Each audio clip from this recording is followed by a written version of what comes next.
कृष्णा। आज श्री भक्ति विनोद ठाकुर जी और गदाधर पंडित जी का डिसअपीयरेंस डे है। आप कहेंगे डिसअपीयरेंस डे यानी कि जब कोई इस संसार को छोड़ के जाता है, तो ये तो दुखी होने का समय होता है। तो भक्त जगत में इस दिन को सेलिब्रेट क्यों किया जाता है? तो भक्त जब इस धरती पर आते हैं और जिस दिन जाते हैं, वो दोनों ही प्रशंसा, वो दोनों ही दिन उत्सव के दिन होते हैं। क्योंकि जब भक्त धरती पर आता है तब वो हम सब का उद्धार करते हैं, और जब वो जाते हैं तो वो अपनी नित्य लीला, अपने धाम में, अपने इष्ट के पास वापस जा रहे हैं, उसमें प्रवेश कर रहे हैं। इसलिए वो भी एक उत्सव का दिन है। तो आज श्री भक्ति विनोद ठाकुर जी और गदाधर पंडित जी का डिसअपीयरेंस डे है। ठीक है, तो गदाधर पंडित जी कौन है? जय श्री कृष्ण चैतन्य प्रभु नित्यानंद श्री अद्वैत गदाधर श्रीवासादि गौर भक्तवृंद। गदाधर पंडित जी हमारे पंच तत्व में आते हैं और वो राधा रानी का अंश अवतार हैं। और सेम डे पर ही श्री भक्ति विनोद ठाकुर जी ने आज के दिन शरीर छोड़ा था और वो नित्य लीला में प्रविष्ट हुए थे। तो आज हम भक्ति विनोद ठाकुर जी के बारे में जानेंगे। हम जब अपनी गुरु परंपरा का चित्र देखते हैं, हम प्रणाम मंत्र बोलते हैं, पर ये प्रणाम मंत्र जिस दिन आपको इस प्रणाम मंत्र में, उस चित्र में, उनके सबके एक एक चेहरे में आपकी रुचि उत्पन्न होने लगेगी। आपको ये प्रणाम मंत्र बोलने में आनंद आएगा। ना सिर्फ आप ये एक रिचुअल, एक मंत्र की तरह बस बोल के निकल गए, नहीं, आप इसे बहुत ठहर के बोलने लग गए।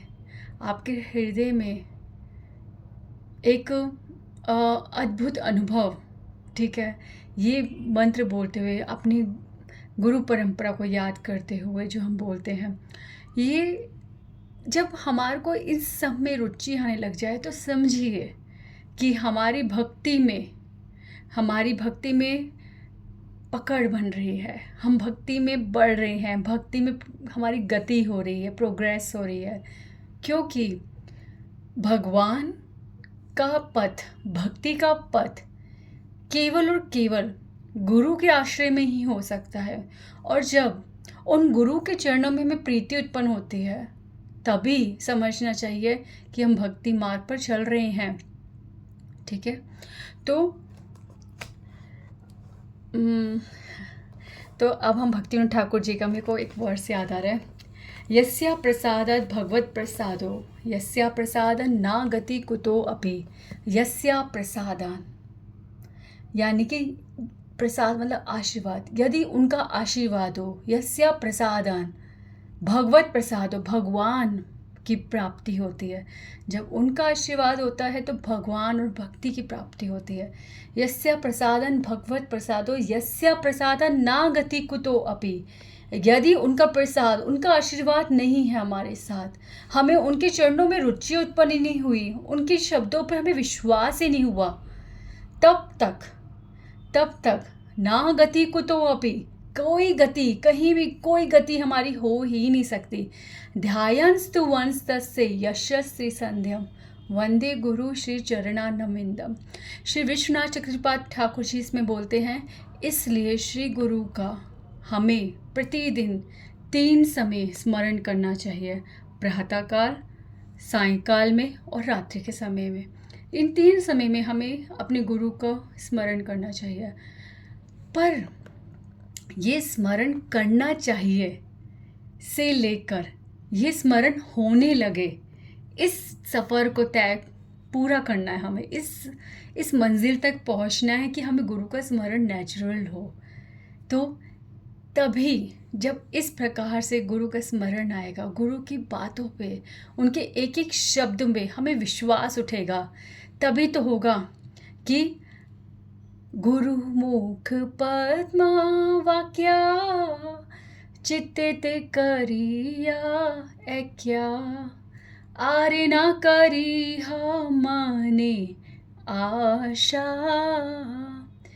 यही हमारी गति है कि गुरु मुख पद्म वाक्य, गुरु के मुख कमल से जो वाक्य निकलते हैं, जो उन्होंने अपने ग्रंथों में लिखा है, जो हमारे लिए लिखा है, हमें समझाने के लिए लिखा है, उनको अपने चित्त से एक करना, मतलब कि उनके एक एक शब्द में कितनी गहराई, कितना दिव्य प्रकाश, कितना दिव्य अर्थ छुपा है, उसको अपने चित्त से एक करना, मतलब वो पढ़ते ही हमें समझ आने लग जाए और हम उसका पालन भी करने लग जाए। ऐसा ऐसा जब हमारे ऐसा तब होता है जब हमारा गुरु के चरणों के प्रति समर्पण बढ़ता है। और ये ना दो चीज़ें हैं, जैसे गाड़ी पेट्रोल से चलती है और पेट्रोल से ही गाड़ी चलती है, ठीक है, दोनों एक दूसरे पर निर्भर है। ऐसे ही गुरु के प्रति श्रद्धा भगवान की वजह से होती है और भगवान के चरणों में श्रद्धा गुरु की वजह से होती है। दोनों एक दूसरे के पूरक से हैं। तो गुरु को समझना या गुरु को आप सोचो लांघ कर भगवान को पालेंगे, नहीं, असंभव है। अगर आपको गुरु के चरणों में रुचि उत्पन्न नहीं हो रही तो हम अभी गतिशील नहीं है। अब हम कहें कि मेरे गुरु का ही चित्र मेरी आंखों के आगे आए, तो इसका मतलब आपको गुरु कृपा नहीं मिली है। यदि आपके गुरु के प्रति बहुत प्रेम है, बहुत श्रद्धा है, उनके चरणों में बहुत विश्वास है, तो गुरु की कृपा से गुरु तत्व हमारे हृदय में प्रकाशित होता है। हमें प्रत्येक गुरु का सम्मान करने आता है और फिर उस गुरु की परंपरा में जो गुरु है उनके चरणों के प्रति भी हमारी बहुत रुचि उत्पन्न होती है, बहुत श्रद्धा, बहुत विश्वास उत्पन्न होता है और हम गुरु तत्व की गहराई को समझते हैं। तो यदि हमारे गुरु के प्रति हमारी श्रद्धा है तो हमें ना सिर्फ श्री प्रभुपाद, श्री भक्ति सिद्धांत सरस्वती ठाकुर प्रभुपाद जी, श्री गौर किशोर दास बाबा जी महाराज जी, श्री भक्ति विनोद ठाकुर जी और श्री जगन्नाथ दास बाबा जी महाराज, और आगे जाओ, श्री बलदेव विद्याभूषण, श्री विश्वनाथ चक्रवर्ती पाद ठाकुर जी, नारद मुनि जी और अनेक संप्रदायों के समस्त गुरु, सबके प्रति प्रेम, सबके शब्दों में अपने गुरु की शिक्षाओं का दर्शन करना, ये गुरु तत्व है। रियली मैं सच कह रही हूँ। हमारे गुरु जो भगवान की कृपा से जो हमें गुरु मिलते हैं, जब उनकी कृपा होती है तो हम साक्षात गुरु जो उपस्थित हैं, जिनके बारे में हम सुनते हैं, हमें उनका सत्य दर्शन होता है। हमें पता चलता है कि वो जो बोल रहे हैं उनकी वाणी पूरी शास्त्रिक है। गुरु हमारी दृष्टि को दिव्य ज्ञान, हृदय प्रकाशिता, ना सिर्फ हृदय में दिव्य ज्ञान उत्पन्न करते बल्कि हमारी दृष्टि को भी दिव्य करते हैं। हमारे को गुरु के दर्शन होते हैं। हम किसी भी गुरु की निंदा, उनका सम्मान करना सीखते हैं, उनकी निंदा नहीं कर सकते हम। It is not possible. गुरु कृपा होने के बाद गुरु तत्व के दर्शन, अनूठे दर्शन होते हैं। तो हमार को आज श्री भक्ति विनोद ठाकुर जी के चरणों में पूर्ण समर्पण दिखाते हुए उनके बारे में, उनके गुणों को सुनना है, उनसे प्रेम करना है। उनको सुनने के लिए ना सिर्फ ये कि आज एक कोई, जैसे हम कहीं भी आज कुछ अटेंड कर रहे हैं, कि सिर्फ लेक्चर समझ के अटेंड करना कि ये हमारे को करना चाहिए, सब कर रहे हैं इसलिए नहीं, इसलिए ध्यान से सुनना है हमारे को कि we have to establish a relation at the lotus feet of them. ठीक है, उनके हमें लोटस फीट पे, उनके चरण कमलों में हमारे को आज अपना अटैचमेंट प्राप्त करना है। इसलिए इतनी श्रद्धा से सुनो, ठीक है, और ध्यान से सुनो। श्री भक्ति विनोद ठाकुर जी बहुत कृपालु हैं। उनकी कृपा से ही आज घर घर में श्री चैतन्य महाप्रभु के द्वारा प्रचारित हरे कृष्ण महामंत्र पहुंचा हुआ है। ना सिर्फ ये एक हरे कृष्ण महामंत्र एक मंत्र के रूप में नहीं, इस मंत्र के पीछे कितनी शिक्षाएं हैं, इस मंत्र के पीछे कितना ज्ञान है, और ये मंत्र क्यों महामंत्र है, ये सब पूरे तत्व के रूप में, पूरी फिलॉसफी, सब कुछ सरलता के साथ हमें श्री भक्तिविनोद ठाकुर जी ने समझाया है। इतना उन्होंने इतनी रचनाएं की हैं, इतने ग्रंथ, इतनी उन्होंने लिखा है सिर्फ हमें समझाने के लिए। और श्री भक्तिविनोद ठाकुर जी से पहले 2 शब्द समझे जाते थे, एक नित्य सिद्ध, एक साधन सिद्ध। नित्य सिद्ध होता है जो भगवान के ही धाम से, भगवान के ही पार्षद हैं और इस धरती पर जन्म लेते हैं। वो जन्म से ही उनका रुझान, उनका झुकाव भक्त भगवान के चरणों में होता है। वो बचपन से ही भक्त होते हैं और उनका जीवन काल भक्ति में ही बीतता है। उन पे कोई संदेह ही नहीं किया जा सकता। साधारण से साधारण मनुष्य भी जान जाएगा कि ये भक्त है। ये होते हैं नित्य सिद्ध। और एक होते हैं साधन सिद्ध, जो साधना करके, बहुत तपस्या करके, साधना करके, हरिनाम करके भगवान को प्राप्त करते हैं। वो होते हैं साधन सिद्ध। पर श्री भक्तिविनोद ठाकुर जी ने हमें तीसरी सबसे सरल चीज़ बताई, जिसको सुनकर, जिसको मानकर हम सब एक आश्वासन पाते हैं कि हाँ, हम भी भक्ति कर सकते हैं, हमारे लिए भी भक्ति हो सकती है। और वो शब्द है कृपा सिद्ध। श्री भक्तिविनोद ठाकुर जी ने पूरे शास्त्रिक प्रमाण के साथ इस शब्द को रखा है, कृपा सिद्ध, कि यदि किसी भी व्यक्ति पर, पापी से पापी व्यक्ति पर भी भगवान या भक्त की कृपा हो जाए तो उस कृपा से ये सिद्ध हो जाएगा, ये कृपा सिद्ध हो जाती है और वो भक्त बन जाता है।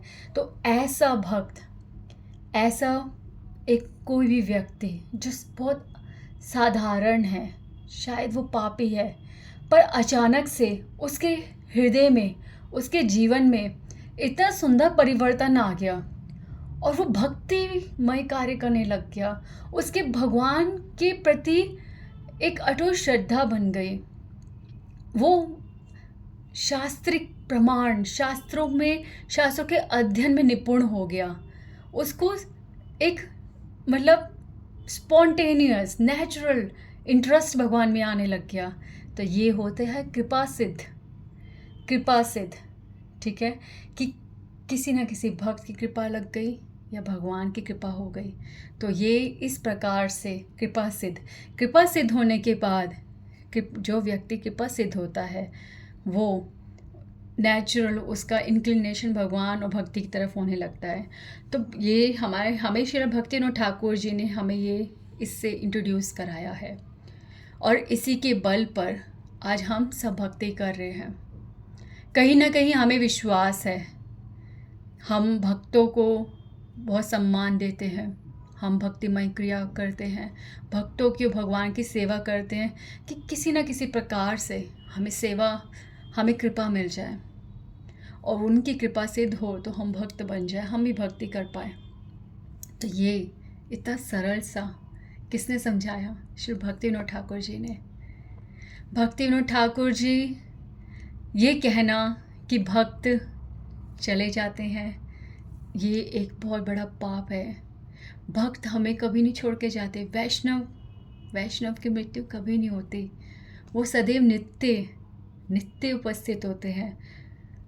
यदि हम उनसे बहुत हृदय से प्रार्थना करें, उनके चरणों में प्रार्थना करें कि हम पे कृपा करो, तो अवश्य कृपा करते हैं। सबसे सुंदर कृपा तो ये होती है कि हम उनके द्वारा लिखे हुए ग्रंथों को पढ़ते हैं, उनका आश्रय लेके हम भगवान के बारे में समझते हैं।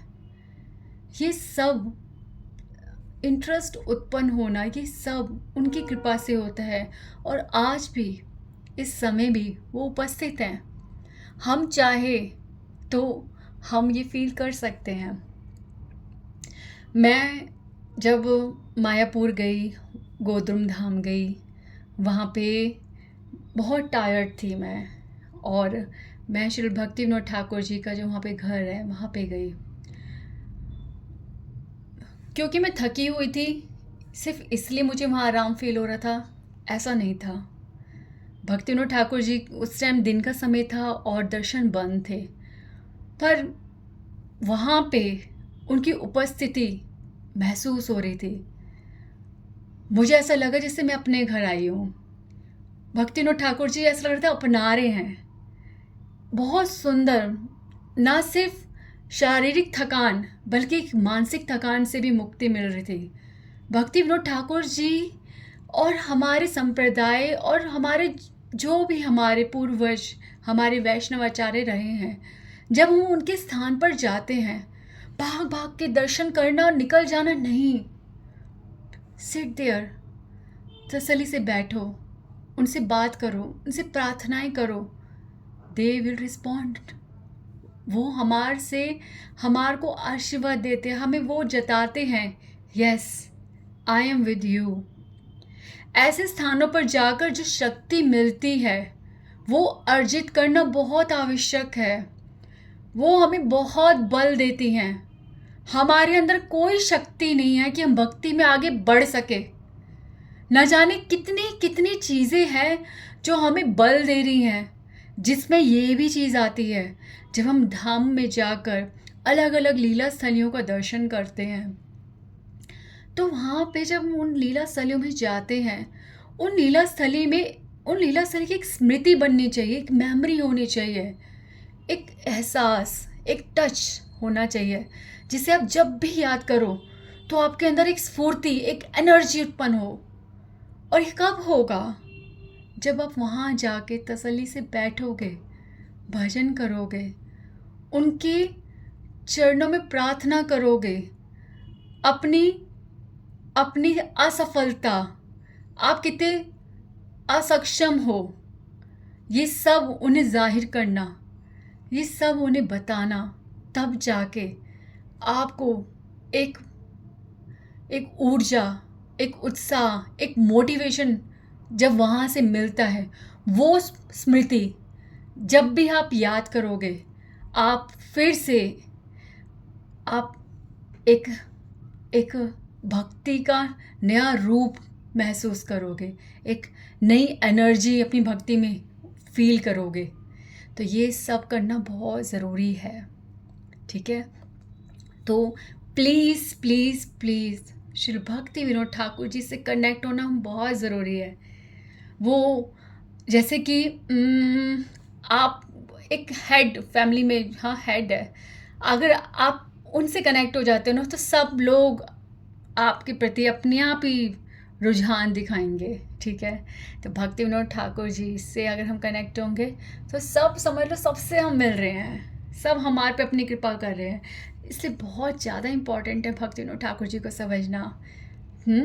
तो सुनिए, भक्ति विनोद ठाकुर जी जो है श्री पुरुषोत्तम दत्त, ठीक है, श्री पुरुषोत्तम दत्त जी की पीढ़ी में है, ठीक है, पीढ़ी में है।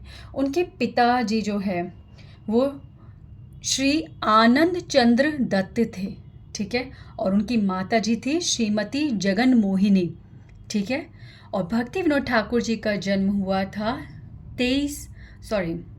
यहाँ पे हिंदी में लिखा है 18 भाद्र, ठीक है, 1838 में, ओके। और जब हुए वो, तो ज्योतिष ने, पंडितों ने तभी बता दिया था कि इस शिशु का भविष्य में विद्या बुद्धि उन्नत होगी और एक महापुरुष होंगे ये, ठीक है। और उनके पिता के द्वारा उन्हें नाम दिया गया था श्री केदारनाथ दत्त, ठीक है। और केवल 11 वर्ष की आयु में वो पितृहीन हो गए, उनके पिताजी ने संसार छोड़ दिया था। तभी से उनका जो लालन पोषण है उनके नाना जी के घर पे हुआ, ठीक है। और भक्ति विनोद ठाकुर जी ने अपने आत्मचरित में, ठीक है, स्वयं अपने आत्मचरित में लिखा है कि उन्होंने अत्यधिक कष्ट से प्रतिपालित हुए, वो बहुत कष्ट देखे हैं। जब उनका लालन पोषण हो रहा था, उनके 2 बड़े भाइयों की मृत्यु भी उन्होंने अपनी आंखों से देखी, और बड़ी कठिन से उनको मतलब उनका जीवन निर्वाह हुआ, बहुत दुख आते थे। और 5 वर्ष की आयु में उन्होंने अपने नाना के घर से ही पाठशाला में विद्यार्जन करना शुरू करा। उनकी बुद्धि असाधारण थी क्योंकि वो नित्य सिद्ध थे, और नित्य सिद्ध जो होते हैं उनके जो सिम्टम्स होते हैं भक्त के, उनकी जो उनका कौशल होता है वो बचपन से ही दिखने लगता है। तो वो उनकी बुद्धि असाधारण थी। उन्होंने 9 वर्ष की आयु में ज्योतिष शास्त्र का अध्ययन कर लिया और बहुत ही अत्यधिक अल्प समय में उन्होंने रामायण और महाभारत का गहन अध्ययन करा और 12 वर्ष की आयु में उनका विवाह हो गया। ठीक है। बाल्यावस्था में ठाकुर महाशय को लोग भूत से डराया करते थे जब वो छोटे थे कि बच्चे खेतों से जामुन और फल तोड़ तोड़ कर ना खाए। तो भक्तिविनोद ठाकुर जी इस चीज़ का आनंद नहीं ले पा रहे थे। तो भक्तिविनोद ठाकुर जी ने अपने नाना जी के घर में जो भंडार की रक्षा करती थी एक स्त्री, उससे पूछा कि क्या भूतों को भगाने की कोई कोई कुछ विधि है। तो उस स्त्री ने उनको बोला कि सिर्फ राम राम बोलो और भूत भाग जाते हैं। और तभी से खेल खेल में भक्तिविनोद ठाकुर जी राम राम राम राम राम बोलने लगे और उनका भूतों का डर भाग गया। उन्होंने अपने बचपन को खूब एंजॉय करा, क्योंकि बंगाल की तरफ ये भूत प्रेत का थोड़ा सा ज़्यादा होता है ना, पर वो भयहीन हो गए श्री राम राम राम बोलते बोलते। और इस तरह से भक्तिविनोद ठाकुर जी कलकत्ता में अपने मौसा जी के घर में आए, जिनका नाम था कवि काशी प्रसाद घोष। अब ना अगर आप सोचो कि ये सब था या नहीं था, ठीक है, तो आप डिले कर रहे हो।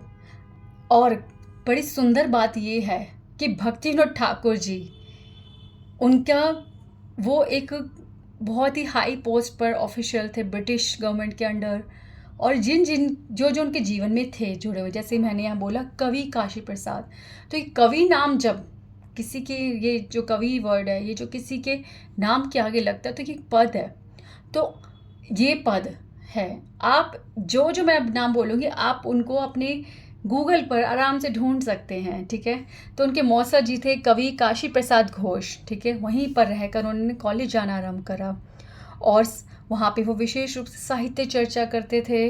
और करते करते उनके जो टीचर हुए वो कौन थे?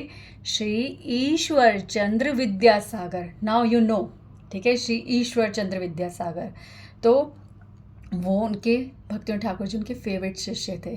तो उस टाइम विद्यासागर जी ने एक पुस्तक बनाई थी, उसका नाम था बोधोदय, और उसमें उन्होंने लिखा था ईश्वर निराकार है, ईश्वर का स्वरूप निराकार है।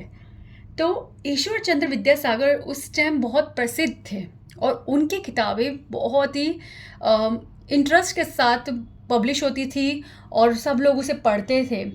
पर जब भक्तिविनोद ठाकुर ने उनको उस बुक को पढ़ा, बोधोदय को, तो वो उनको ये लाइन पढ़कर बहुत ही दुख हुआ कि ईश्वर चंद्र विद्यासागर जी अगर ये लाइन लिखेंगे तो सब लोग इस चीज़ पे बिलीव करेंगे। हालांकि भक्तिविनोद ठाकुर जी अभी इतना तत्व ज्ञान के अंदर नहीं गए थे, पर फिर भी वो इस बात पे बिलीव नहीं करते थे कि भगवान निराकार रूप में हो सकते हैं। तब उन्होंने अपने गुरु मतलब अपने शिक्षक जो हैं विद्यासागर जी से पूछा, क्या आपने ये कहीं पढ़ा है? क्या आपने इसका गहन अध्ययन किया है? आपके पास प्रूफ है? क्योंकि आपने लिखा है। तब विद्यासागर जी ने एक्सेप्ट करा कि उनको इस विषय पर कोई इंटरेस्ट नहीं है, उन्होंने बस ऐसे लिखा है। तब भक्तिविनोद ठाकुर जी ने उनसे निवेदन किया कि सब आपको फॉलो करते हैं, प्लीज़ चेंज दिस लाइन। ठीक है। और विद्यासागर जी ने इस चीज़ को स्वीकार भी किया। ठीक है। और भक्तिविनोद ठाकुर जी के ही काल में सिपाही विद्रोह, ठीक है, जो वो हुआ था, सिपाही वॉर, वो हुआ था। इस तरह से विद्यासागर जी के साथ उनका मिलन हुआ। आगे बढ़कर उनके विद्यासागर जी ने उनको एक बहुत उच्च विद्यालय में भद्रक जगह में उच्च विद्यालय में हेडमास्टर बनाया। वहाँ पे भक्तिविनोद ठाकुर जी 45 रुपये का वेतन पाते थे। और वहीं पर उसी उच्च विद्यालय में अपनी पोस्ट पर भक्तिविनोद ठाकुर जी ने पहला एक रचना की, उसका नाम था मठ्स ऑफ उड़ीसिया। ठीक है, उड़ीसा के मठ्स। ठीक है, इस पुस्तक की रचना करी। और भक्तिविनोद ठाकुर जी जगन्नाथपुरी जाते रहते थे और जगन्नाथपुरी में जगन्नाथ जी, साक्षी गोपाल, भुवनेश्वर, इन सब स्थानों पर भक्तिनाथ ठाकुर जी बहुत अच्छे से दर्शन करते थे और वहाँ की नॉलेज ग्रहण करते थे, ठीक है। और इस तरह आगे जाकर उनका पहला पुत्र हुआ जिसका नाम अन्नदा प्रसाद रखा गया, ठीक है। उसके बाद मेदिनीपुर के एक उच्च अंग्रेजी विद्यालय में उन्हें अध्यापन का कार्य प्राप्त हुआ। अब आप ये सब कहेंगे हम भक्तिनाथ ठाकुर जी के बारे में भक्ति वाला समझना चाहते हैं, पर एक बात बताऊं, हम लोग ना कहीं से इन्हें तर्क वितर्क छोड़ते नहीं हैं। जब हम किसी भक्ति के बारे में डायरेक्ट बताएंगे तो आप सोचेंगे कि बहुत सस्ते हैं। हाँ, आपको पता तो चलना चाहिए ना कि वो कितनी उच्च शिक्षा प्राप्त करके आए थे, वो कौन थे, उनके बारे में जब तक पता नहीं चलेगा आपको, उसके बाद इतने हाईली एजुकेटेड पर्सन जब भगवान की शरण में जाते हैं तब पता चलता है कि हाँ, इन सब जितने भी हमारे सांसारिक सुख है, इन सब के बाद एक परम सुख है, वो है भगवान के चरणों में भक्ति। यदि भक्तिनाथ ठाकुर जैसे इतने उच्च कोटि के जो मतलब इतने उच्च पद पर है, जब वो शरण ले रहे हैं तो हमें भी उनका अनुसरण करके, उनका अनुचरण करके हमें भी भक्ति करनी चाहिए। तो बस इसके बाद बहुत इंटरेस्टिंग है। तो इसके बाद उनका जो पहला विवाह हुआ था, उसके बाद वो उनकी जो पत्नी थी पहली, तो उनको कोई बहुत कठिन रोग हो गया था जिस वजह से उन्होंने शरीर त्याग दिया था। पर उनकी माता भी थी और वो वृद्धावस्था में थी और उनका पुत्र केवल 10 महीने का था जब उनकी पत्नी ने शरीर छोड़ा, इसलिए उनको दूसरा विवाह करना पड़ा और दूसरा विवाह उनका हुआ श्रीमती भगवती जी से, ठीक है। और भगवती जी बहुत शांत थी और समस्त गृह कार्यों में पारंगत थी, ठीक है। उसके बाद इस तरह से भक्तिनाथ ठाकुर जी ने बहुत रचनाएं करी, बहुत। और जब वो मजिस्ट्रेट बने तो उस समय में बहुत ऐसे लोग थे जो अपने आप को भगवान का अवतार कहते थे। तो ऐसे लोगों को भक्तिनाथ ठाकुर जी ने दंडित किया और इस चीज़ को, इस सिस्टम को जो शुरू हो रहा था कि लोग अपने को भगवान कह रहे हैं, इस चीज़ को ख़त्म करा काफ़ी हद तक, ठीक है। उसके बाद भक्तिनाथ ठाकुर जी जो है ग्रंथ लिखते रहे और आगे जाकर उनको चैतन्य महाप्रभु के बारे में पता चला। और जब उन्हें पता चला कि चैतन्य महाप्रभु पापी से पापी व्यक्ति को भी भक्ति प्रदान करते हैं, तो उनको नेचुरली उनको चैतन्य महाप्रभु के चरणों में प्रेम उत्पन्न हुआ। उन्होंने चैतन्य महाप्रभु के बारे में और डिटेल में जानना शुरू करा। उनको धीरे धीरे ग्रंथ मिले और वो प्रतिलिपि बनाते थे, मतलब खुद कॉपी करते थे, लिखते थे और फिर उसको अकेले में एकांत में बहुत गहन अध्ययन, डीप स्टडी करते थे। और चैतन्य महाप्रभु की कृपा हुई। वो राधा रानी कान्हा की लीलाओं को पहले मतलब इंटरेस्ट नहीं लेते थे और निम्न वर्ग का समझते थे, पर जब उन्हें पता चला चैतन्य महाप्रभु ने राधा और कृष्ण की लीलाओं को कितना उत्तम माना है, तब उनको धीरे धीरे पता चला और वो राधा कृष्ण के भी अनुगत हुए। इस प्रकार से भक्तिनाथ ठाकुर जी जो है वो आगे बढ़ते गए भक्ति में, ठीक है। और चैतन्य महाप्रभु ने उनके स्वप्न में उनको बोला कि तुम्हारे दीक्षा गुरु जो होंगे उनका नाम होगा विपिन बिहारी, ठीक है। तो यहाँ पर श्री चैतन्य चरितामृत का अमृत प्रवाह जो भक्तिनाथ ठाकुर जी अपने हाथों से जिसकी रचना की है, उसमें उन्होंने लिखा है विपिन बिहारी तार शक्ति अवतरी, विपिन बिहारी प्रभुबर, श्री गुरु गोस्वामी रूपे देखी, मोरे भवकोपे उद्धारी लो आपन किंकर। तो विपिन बिहारी जो है वो महाप्रभु की शक्ति के अवतार हैं और प्रभुवर श्री गुरु विपिन बिहारी ने गोस्वामी रूप में मुझको संसारिक कूप में फंसा हुआ देखा तो अपने इस दास का उद्धार किया। तो उन्होंने उनसे दीक्षा ग्रहण करी। आगे जाकर वो कुलिया में, ठीक है, कुलिया गांव में श्री जगन्नाथ दास बाबा जी से मिले और जगन्नाथ दास बाबा जी उन्होंने चैतन्य महाप्रभु के बारे में और दिव्य ज्ञान प्रदान करा। और जगन्नाथ दास बाबा जी की कृपा से भक्ति विनोद ठाकुर जी, जो काफ़ी समय से प्रयास कर रहे थे नवद्वीप धाम को ढूंढने का, जगन्नाथ दास बाबा जी की कृपा से एग्जैक्टली वो स्थली मिली जहाँ पे चैतन्य महाप्रभु का जन्म हुआ था, और इस तरह से नवद्वीप धाम पूरी तरह से स्थापित हुआ। तो भक्ति विनोद ठाकुर जी के बारे में ये सब बहुत सुंदर सुंदर आपने पढ़ा। अब आप ये सुनो कि वो किस तरह से भक्ति करते थे। सुनो, भक्ति विनोद ठाकुर जी, उनका जब वो पुरी में रहते थे तो उनका शेड्यूल क्या था, ठीक है। और ये सब हमें कहाँ से पता चलता है, उनके बेटे ललित प्रसाद जी एक डायरी लिखते थे जिसमें वो प्रतिदिन अपने पिताजी के बारे में लिखते थे। तो उसी में उन्होंने अपने भक्ति विनोद ठाकुर जी का शेड्यूल बताया है कि वो हमेशा गौर गदाधर, ठीक है, और राधा माधव, देखो गौर गदाधर उनके जो श्री विग्रह थे जिनकी भक्ति विनोद ठाकुर जी सेवा करते थे, तो गौर गदाधर, ठीक है।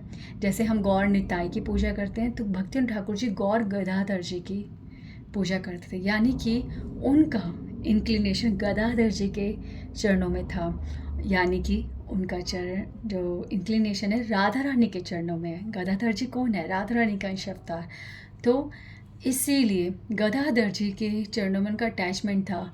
और इसीलिए गदाधर जी का ही सेम डे जिस दिन वो डिसअपेयर हुए, जिस समय वो डिसअपेयर हुए, जिन लीलाओं में वो सेवाएं करते थे, उसी समय पर ही श्री भक्ति विनोद ठाकुर जी ने भी अपना शरीर छोड़ा था। तो उनके जो विग्रह थे वो थे गौर गदाधर और राधा माधव, ठीक है।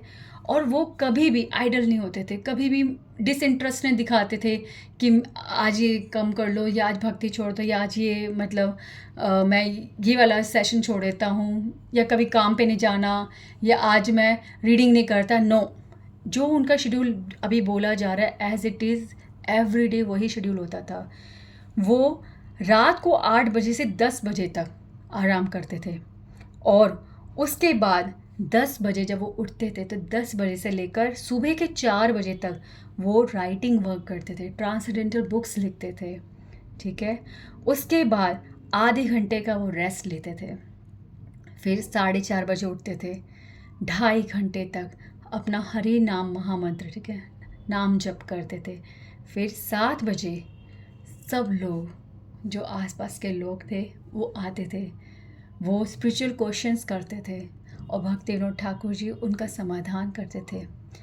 उसके बाद 7:30 से 8:30 बजे तक भक्ति विनोद ठाकुर जी फिलॉसफिकल और रिलीजियस धार्मिक ग्रंथों का अध्ययन करते थे, और जो विजिटर कोई आता था उनसे मिलने उनसे मिलते थे, और वो 9:30 बजे तक पढ़ते थे, ठीक है, 8:30 से 9:30 तक, ठीक है। उसके बाद 8:30 से 9:30, ठीक है। तो भक्ति विनोद ठाकुर जी 8:30 से 9:30 के कभी कभी बीच में वॉक करते थे, ठीक है, अपने वरांडा में, और जो क्वेश्चंस जो उन्होंने पढ़ा उसी से ही वो डिफरेंट क्वेश्चंस खुद से पूछते थे और खुद को आंसर करते थे। और कभी कभी ऐसा लगता था कि कोई उनके साथ चल रहा है जिससे वो डिस्कस कर रहे क्वेश्चन आंसर्स, तो ये होता था। और इसके बाद 9:30 से 9:45 यानी 9:45 तक वो 15 मिनट की छोटी सी शॉर्ट नैप लेते थे, और जब वो उठते थे फिर वो स्नान करते थे और अपना ब्रेकफास्ट करते थे। और ब्रेकफास्ट में क्या होता था, 2 कप दूध, 2 चपाती, थोड़े से फल, और ये सब कितनी देर में खाते थे, केवल 10 मिनट में, ठीक है। उसके बाद 9:55, ठीक है, यानी 10 बजने में जब 5 मिनट होते थे तो ठाकुर महाशय अपना कोट पहनते थे, पैंट पहनते थे, और 6 जो राउंड्स की कंठी माला तुलसी जी की अपने गले पे धारण करके वो डिस्ट्रिक्ट कोर्ट में जाते थे, और एज अ मजिस्ट्रेट वो एक एक केस को बहुत ध्यान से सुनते थे, और कोई भी हाइपोक्रेसी, कोई भी कपटता वो बर्दाश्त नहीं करते थे। उनके होने से ही ऐसा डर होता था कि सामने वाला झूठ ही नहीं बोलता था, इसलिए उनकी दिव्यता के प्रभाव में केस बहुत जल्दी सॉल्व होते थे।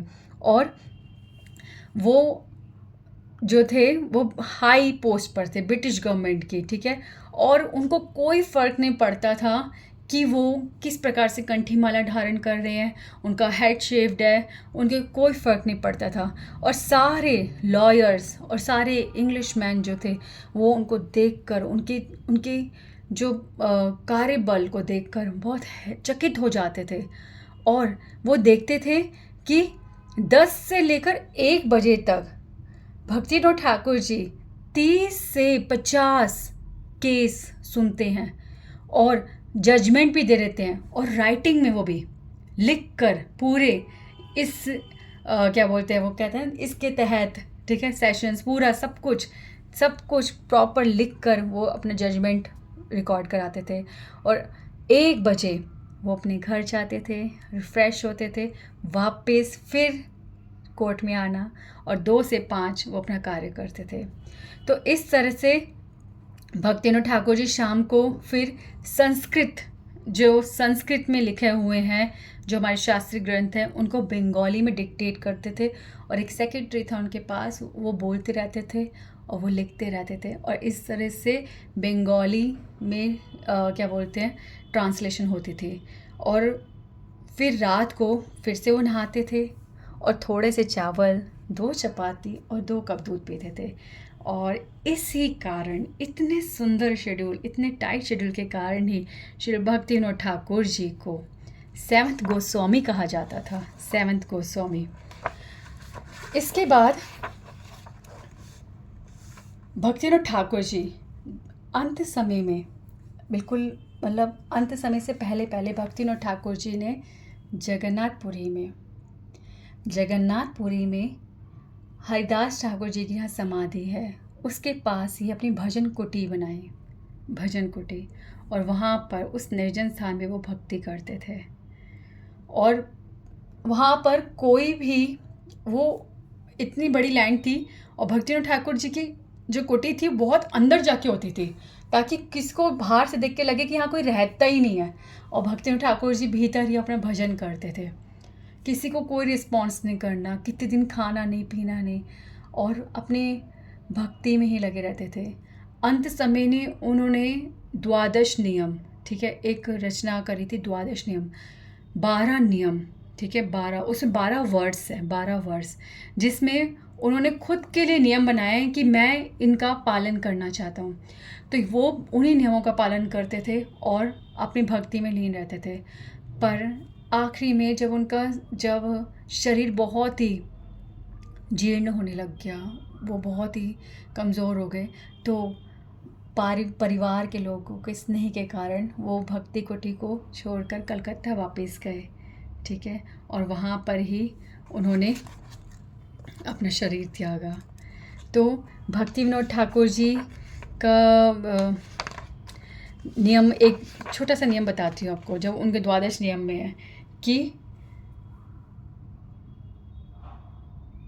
कुछ फ़र्क नहीं पड़ता कि मैं कहाँ और कैसे जन्म लूँ, पर मैं भगवान जहाँ भी जन्म लूँ, मेरा प्रेम, मेरी प्रीति हिले ना आपके चरणों से, और पूरे जीवन अंत से लेकर आरंभ से लेकर अंत तक मैं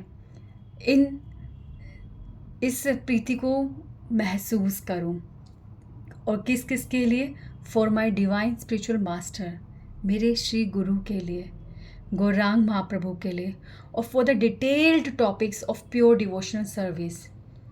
जो भक्ति के जो सूत्र हैं, जो डिटेल्ड हैं, हम लोग क्या करते हैं, ऊपर से पढ़ते हैं, पर भक्तिनाथ ठाकुर जी कह रहे हैं कि ये गहन, जिस गहन में मैं अभी जा रहा हूँ, जिस डीपनेस में, एक एक वर्ड के डीपनेस में मैं अभी जा रहा हूँ, ये सदैव बना रहे।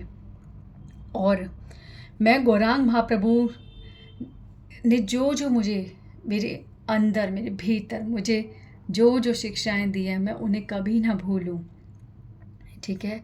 और धामों के प्रति, जैसे नवदीप धाम, श्री क्षेत्र यानी जगन्नाथपुरी धाम, श्री वृंदावन, इनके लिए मेरे हृदय में सदैव प्रेम और श्रद्धा बनी रहे, ठीक है। और मेरे दीक्षा मंत्र के लिए मेरे हृदय में, मेरे गुरु के लिए मेरे हृदय में सदैव प्रेम बना रहे, श्री हरि नाम के लिए मेरे हृदय में प्रेम बना रहे, और भगवान गौरांग महाप्रभु और राधा रानी कान्हो की जितनी भी लीलाएं हैं उनके लिए मेरे हृदय में सदैव प्रेम बना रहे। मैं सदैव एकादशी, जन्माष्टमी, राधाष्टमी, गौर पूर्णिमा, रामनवमी, नरसिंह चतुर्दशी, शिवरात्रि और समस्त वैष्णवों के अपीयरेंस डे, आविर्भाव दिवस और तिरुभाव दिवस, दोनों में सदैव, दोनों के लिए मेरे हृदय में सदैव प्रेम बना रहे।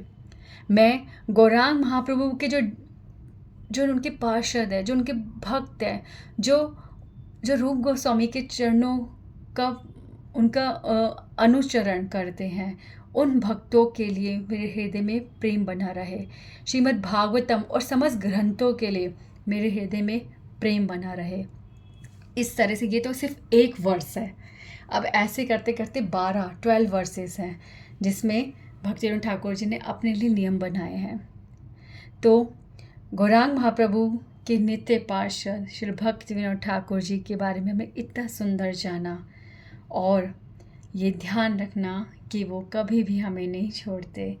23 जून 1914 कलकत्ता में भक्ति भवन में उन्होंने उसी दिन जब गदाधर पंडित जी ने 450 साल पहले, ठीक है, अपना शरीर त्यागा था दिन के समय, और नित्य लीला में वो प्रविष्ट हुए थे, सेम समय में भक्तिविनोद ठाकुर जी भी गए।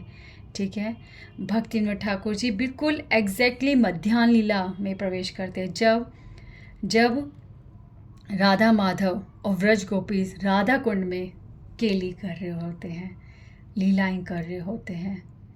आपको पता है इस द्वादश नियम में राधा कुंड में ही मैं रहूं, भक्तिविनोद ठाकुर जी का एक नियम ये भी आता है। अब भक्तिविनोद ठाकुर जी अंत समय से पहले जगन्नाथपुरी में, ठीक है, भक्ति कोटी में थे, और उन्होंने शरीर कलकत्ता में भक्ति भवन में त्यागा।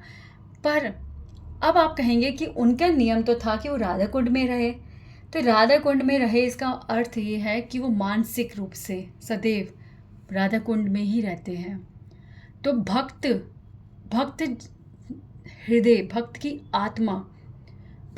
आत्मा कहीं भी विचरण कर सकती है, भक्त जहाँ चाहे वहाँ हो सकता है। तो भक्तिविनोद ठाकुर जी बिल्कुल जिन लीलाओं में वो भगवान की सेवा करते हैं वो कमल मंजरी हैं। तो राधा रानी कृष्ण की जो राधा कुंड में जो लीलाएं होती है, तो उसी मध्याह्न काल में भक्तिविनोद ठाकुर जी शरीर छोड़ते हैं, यानी कि एग्जैक्टली उसी समय में उन लीलाओं में वो मध्याह्न लीला में प्रवेश करते हैं। तो ये सब चीज़ें समझना बहुत बहुत कृपा से होता है कि क्या होता है प्रवेश करना। बस आप सुनो, विश्वास करो, समझ में लेट आएगा पर आएगा जब उनकी कृपा होगी।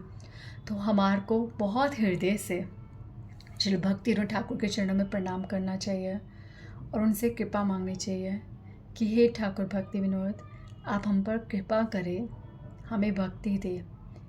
अब हम उनके मंत्र का उच्चारण करेंगे।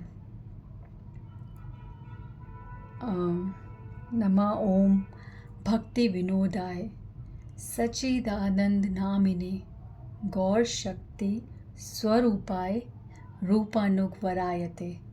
तो भक्तिविनोद ठाकुर जी का ये मंत्र है, इसे एवरीडे बोलना चाहिए, जैसे हम सब बोलते हैं ये भी बोलना चाहिए। पता है मंत्र क्या है? मंत्र बोलने से हमारा शुद्धिकरण तो होता ही है। मंत्र बोलने से हम एक अटैचमेंट, एक कनेक्शन फील करते हैं जिनके लिए हम वो मंत्र बोल रहे हैं। तो वी शुड स्पीक, ठीक है। ये मंत्र बहुत सुंदर होते हैं, तो इसका उच्चारण करना चाहिए, ठीक है। प्लीज़ गुरु परंपरा से कनेक्शन फील कीजिए, उनकी कृपा के बिना कुछ भी नहीं हो सकता, ठीक है। तो हरे कृष्णा कृष्णा कृष्णा हरे हरे, हरे राम राम राम हरे हरे।